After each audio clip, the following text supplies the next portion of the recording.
Enseignement. Si rien n'est fait, l'ADEC annonce qu'elle sera en cessation d'activité et ce, à compter du mois de septembre.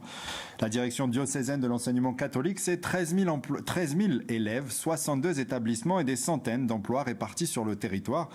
Madame Cazot, directrice de l'enseignement catholique de Nouvelle-Calédonie, est parmi nous pour en discuter ce soir. Bonsoir, merci d'avoir accepté notre invitation. Bonsoir, merci à vous. Nous avions reçu en décembre pour marquer les 50 ans de l'ADEC, un événement qui a mobilisé et laissé de bons présages pour la suite, malgré des alertes lancées au sujet de la situation financière. 5 mois après, vous tirez la sonnette d'alarme. Avant d'entrer dans les détails, Madame Cazot, je vous propose de faire le point sur l'évolution de l'ADEC ces dernières années dans ce reportage de Océane Zobler. Le budget global de fonctionnement pour la direction diocésaine de l'enseignement catholique avoisinait les 6 milliards de francs pour la période de 2013 à 2017, dont la moitié est financée par les collectivités. Aujourd'hui, ce chiffre a diminué de plus de 50%. Entre 2018 et 2022, c'est 500 millions en moins de subventions provinciales qui représentent pourtant la majeure partie des financements. Une situation critique pour l'enseignement catholique de Nouvelle-Calédonie. Dans un communiqué datant d'hier, l'ADEC rappelle l'importance de permettre aux parents de choisir l'enseignement de leurs enfants et l'engagement quotidien de l'enseignement catholique pour la jeunesse du pays. Ainsi, elle lance un appel aux collectivités pour obtenir 1,3 milliard d'ici la fin de l'année. Sans solution, l'ADEC envisage des licenciements collectifs. La province sud, qui s'est retirée de son financement depuis 2 ans, se justifie. Nous, on partage et on comprend l'inquiétude de l'ADEC parce que depuis 2019, il y a un rapport de la Chambre territoriale des comptes qui dit que les provinces sont le premier financeur de l'enseignement privé alors que ça devrait être la Nouvelle-Calédonie et les communes. Et donc depuis 2019, nous on alerte aussi sur ce sujet-là et malheureusement le gouvernement n'a pas mis en œuvre un texte qui doit être présenté au Congrès pour bien préciser qui doit financer quoi sur l'enseignement privé. Donc nous on souhaite ardemment que ce texte puisse être présenté. En tout cas, on est aux côtés de l'ADEC pour qu'ils puissent continuer à effectuer leur mission pour ceux qui veulent confier leurs enfants à l'enseignement privé, mais il faut que chacun finance ce qu'il doit financer. La situation s'est d'autant plus aggravée avec la baisse du nombre d'élèves due aux évolutions démographiques. Cette année, 12 750 élèves sont scolarisés dans ces établissements privés, 10 000 élèves en province sud, 1 800 en province nord et 750 dans les îles. En 2017, ils étaient environ 14 000 inscrits, soit pratiquement 1 400 élèves de moins. D'après la Nouvelle-Calédonie, cette baisse d'effectifs concernerait principalement les formations pré-baccalauréat. Les effectifs en post-bac demeurent quant à eux stables. Dans cette période de difficulté, ne sacrifions pas l'éducation, au contraire, elle doit demeurer la priorité car c'est elle qui fait l'âme d'une cité, insiste l'ADEC. Madame Cazot, le secrétaire général de la province sud vient de le dire dans le reportage que l'on vient de voir. C'est au gouvernement en quelque sorte de payer. Vous partagez son point de vue ?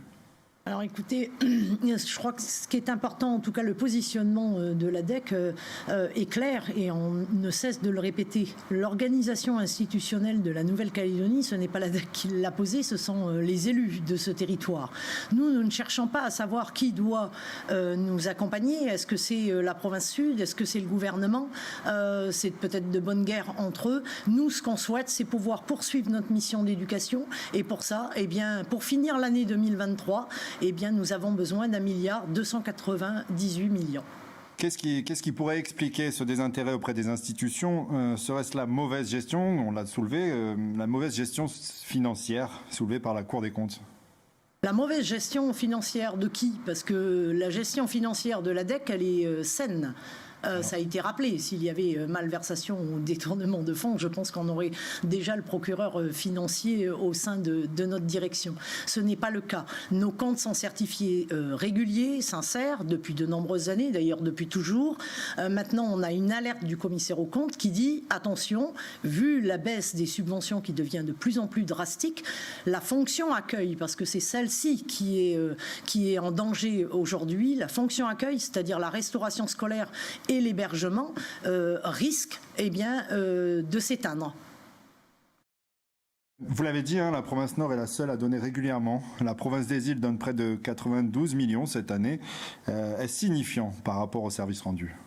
Alors d'abord, c'est pas à la hauteur des besoins de l'ADEC. Vous parlez de la province des Îles. Moi, je souhaite quand même préciser, la province des Îles n'a pas encore, alors malgré le fait que ça a été conventionné, nous n'avons pas reçu encore les financements de 2022. Donc, quid de 2023, vous savez, il vaut mieux d'abord régler ce qui est fait, ce qui doit être fait de l'année dernière avant de penser à cette année déjà.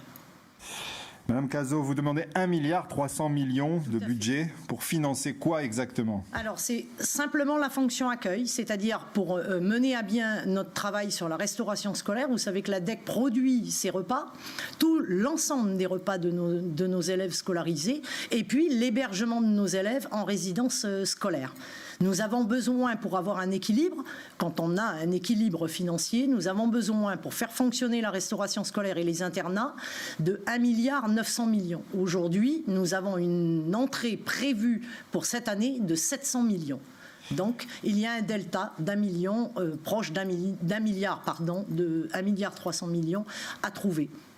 À trouver, auquel cas, si cet argent ne parvenait pas, qu'est-ce que ça signifie? Vous allez devoir licencier, vous allez devoir fermer des classes? Nous sommes contraints au regard des décisions aussi de nos dirigeants et de nos élus. Nous sommes contraints de prendre des mesures. Soit les élus trouvent une solution pour nous accompagner à juste titre et au service rendu, parce qu'on rend un service public d'éducation pour les jeunes de ce pays, ou soit, bien sûr, nous prendrons nos responsabilités et nous prendrons des décisions douloureuses, qu'est le licenciement collectif à motif économique. Dans un communiqué diffusé ce matin, vous indiquez que dès la semaine prochaine, les cours seront toutefois maintenus, mais la restauration scolaire et l'hébergement pour les internes ne seront plus assurés. Vous comptez vous mobiliser?